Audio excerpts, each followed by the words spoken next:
One of the most classic Batman stories is The Dark Knight Returns. It's an epic tale that changed the landscape of Batman forever and made him darker, grittier, and it all began with this story. We're going to be bringing you the entire saga that is the Dark Knight universe, all of them, and we're going to break them down into individual videos for you. Today we're going to be telling you how Batman came out of retirement.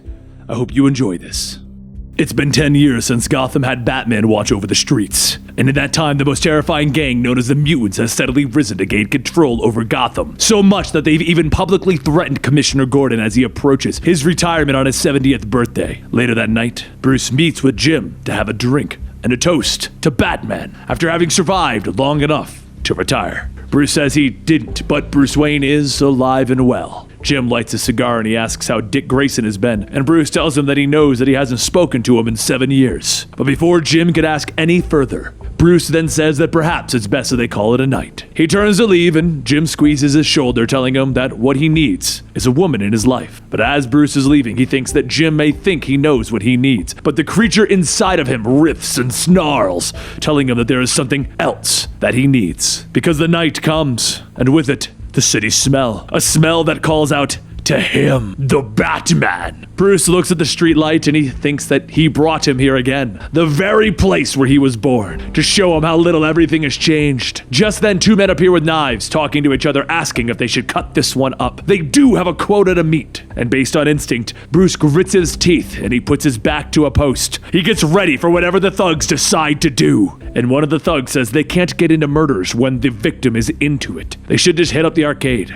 Later that day, the news reports that Doctors Wolper and Williams have been working with the criminal Harvey Dent for the past 3 years to make a breakthrough. With Wolper's treatment of his psychosis and Williams' treatment of his face, Harvey has been released into the world as rehabilitated. Many people have had differences in opinion on the matter, but it is thought that with the success of Harvey, many other criminals may be able to follow in Harvey's shining example, such as the Joker. As the night comes like any other, Bruce finds himself dreaming of the time that he came face to face on his demons. The Bat. It glided with ancient grace, unwilling to retreat, eyes beaming, untouched by love or joy or sorrow. And when Bruce opens his eyes, he finds himself back in the cave. The huge, empty, silent cave. The cobwebs have grown and the dust has thickened. And inside of him, Batman laughs, cursing him at the same time. He tries to free himself, struggling relentlessly, but he must not come. Bruce has given his word for Jason Todd to never allow the Batman to come again. While Bruce thinks back to the old times, Alfred turns on the light, telling him that it is hardly time for antiques. It is 3:30. As Bruce walks back up the stairs into the light, Alfred stops him, asking, "Whatever happened to your mustache?" The following night, Bruce sits up late like he always does, watching the television and quietly drinking. A voice on the TV then says that it is time for their presentation of Hollywood's finest, Tyrone Power and the Mark of Zorro. Bruce grabs the remote, thinking that he should have checked the listing so that he could have avoided it, but then again, it's just a movie, isn't it? What harm is there in watching a movie? But then images of that dreadful night appear, the night that his parents were senselessly murdered. He quickly grabs the remote to change the channel, and as he does, he hears report after report of killings, of murders, of rape and mutilations. Bruce gets up from his chair, knocking over a statue, and a voice in his head tells him, "The time has come. You know it in your soul, for we are one and the same. There is no escape." Once Bruce finally comes to, he checks his voicemail, and the first is from Superman, telling him that he'll be out of town for a few weeks. The next was from Selena Kyle, stating that she was lonely and wanted to see him. But all Bruce could focus on was the Bat flying ever so closely to the window and finally crashing through it. Later that same night, the dark cloud falls over Gotham, bringing with it rain and thunder. And in the dingy back of it all, a woman is mugged. But before the attacker could stab her, a hand reaches out, grabbing them. The woman looks back to see nothing there, and the lightning strikes. Meanwhile, at the arcade, the two young girls, Carrie and Michelle, see that same bolt of lightning, and Michelle looks around, stating that they really shouldn't have come this way. The mutants hang out around here. Carrie tells her it'll be fine, plus they have plenty of light around them. Nothing bad is going to happen. And just as she says that, the lights go go out, and the sound of men scuffling can be heard. A group of men surround the girls, all inching closer and closer with their knives drawn, and just as one of them is about to stab down, a hand reaches out, grabbing him. The flicker of lights come back on, and the entire place is lit back up, and that same thug is thrown into an arcade sign. The days go by, and Bruce tells himself that he should be in agony. He should be aching, sore, but instead he is a man of 30. No! He is 20 again! The rain on his chest feels like a baptism. He is born once again. And as the time passes, Bruce went out as Batman, stopping the local thugs. But one night he finds a dollar coin, Harvey's dollar coin. And the news reports that Harvey Dent is back in the news, seemingly have returned to his life of crime. And the days that come, things return to the way that they were. Batman stopping crime, Jim providing him with tips, and Jim mentions that in the last payroll robbery, 2 helicopters were stolen. One was a state-of-the-art military fighter and the other was a transport vehicle. Bruce says that if this is Harvey, they just have to catch him. The trick will be to keep him alive. As he goes out, as Batman readying himself, he hears the 2 helicopters coming, and Dent, or whoever that is sure to be in the newer helicopter. Batman watches with his rifle through the scope, seeing the transport landing on the building, and the second firing a missile into one of Gotham's twin towers. It doesn't take long for Batman to take out the men in the transport, and then he finds a bomb. He disarms it, and a broadcast goes out with Two-Face telling everyone, "I have 2 bombs capable of destroying each of the twin towers. My price is $5 million. I would have made it too, but I've got bills to pay." Batman watches the military helicopter get ready to land on the second building, and he takes aim with his rifle. He fires a hook into the second building, and he starts to run across it, and as he does, the men from the helicopter start shooting at him. The vest that he's wearing takes the brunt of the force, and then Batman fires a second shot into the helicopter. The change in weight shifts it, causing Two-Face to fall out. Batman swings in, grabbing him, and the 2 of them go crashing into a building. As they struggle, Harvey takes off his bandages, telling Bruce, "Look at me! I'm fixed! Both sides match!" Batman does look, and he sees himself. He sees a reflection. Just a reflection. With the news of Batman's return, the city is divided on whether they should support him or have him arrested. But that doesn't stop Carrie Kelly, a young girl who watched Batman take out the thugs at the arcade. She wants to help him. It took her 2 weeks to save up her lunch money to buy a Robin suit, and it's time for her to go out and do some good. Except after nearly falling off of her own apartment building, she figures that maybe she has a lot more to work on before she's ready to go out for the night. So she trained herself, leaping from building to building, and once she built up enough courage, she went out to stomp crime. The crime part was small things like stopping con artists in the street. But one night, Carrie Kelly overheard a group of mutants talking about meeting up at the dump, and a speech from the leader of the mutants. Carrie thinks about how much she hates the dump, but it's the mutants and it sounds major, and if she goes, maybe she can find him. After a short drive to the dump, Carrie watches as all of the mutants gather around the leader. He shouts, telling them, "People don't take us seriously, but they will when they die by our hands. When they see their women raped, they will know. We have the strength and the will, and now we have guns. So everyone take a gun and storm the police headquarters.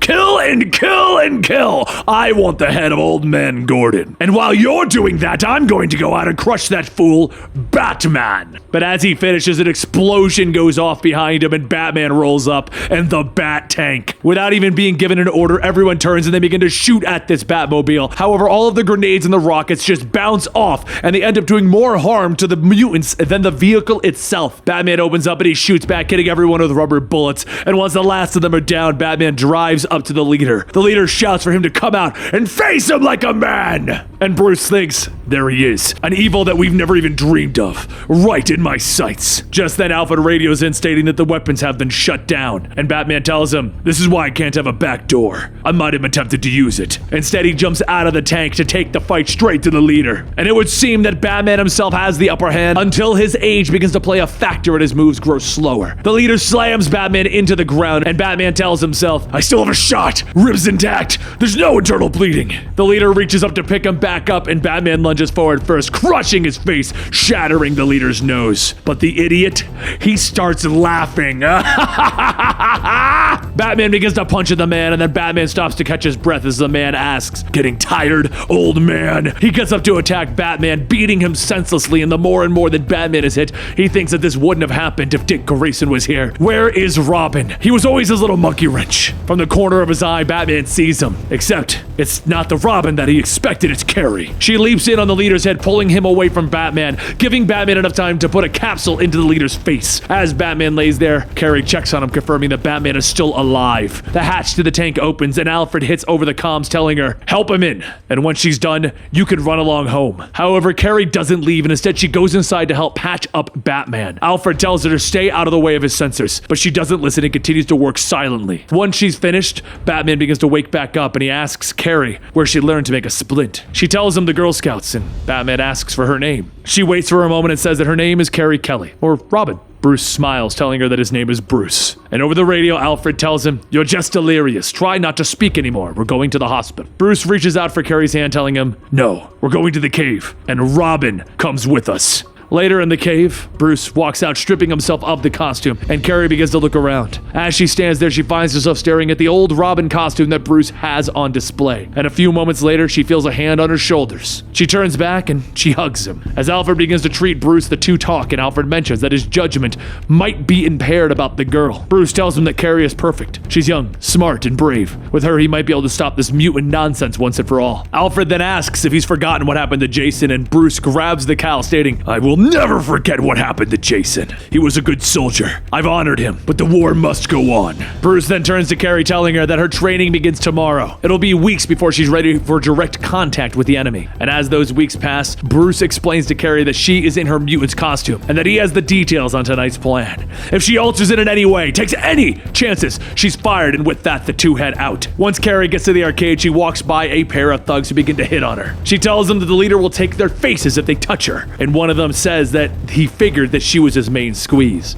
She goes on walking, telling them that they are to meet at the Pipe, West River and 40. Attendance is mandatory, but they didn't hear it from her. Back at the police station, the leader sits in his cell, and as Jim walks in, he asks, what, come to say hello, old man? And Jim tells him, no, I came to say goodbye. And as he walks off, turning the lights, the door opens up to that cell. The leader walks out, and Batman tells him, good. You know what to do with an open door. Now let's try the vent over there. The leader climbs down into the vent and begins to crawl through the pipes when there's a sudden flash in front of him. Seconds later, both him and Batman tumble out of the pipe into the drainage, and the leader shouts, I will kill you! The two wrestle for power, and Batman strikes in very specific ways. First the leader's eyes, then mud into the cuts. As the leader thrashes about, Batman grabs a leg, and he pushes it until it snaps. Something inside of him tells him to stop with the one leg, but he doesn't listen as he breaks the second. He stands up looking at the rest of the mutants, all of them watching in awe. And the next day, a speaker for the mutants announced that the mutants are now dead. This is the mark of the future. Gotham City now belongs to the Batman. And also this day is the start of Jim Gordon's retirement, along with the first day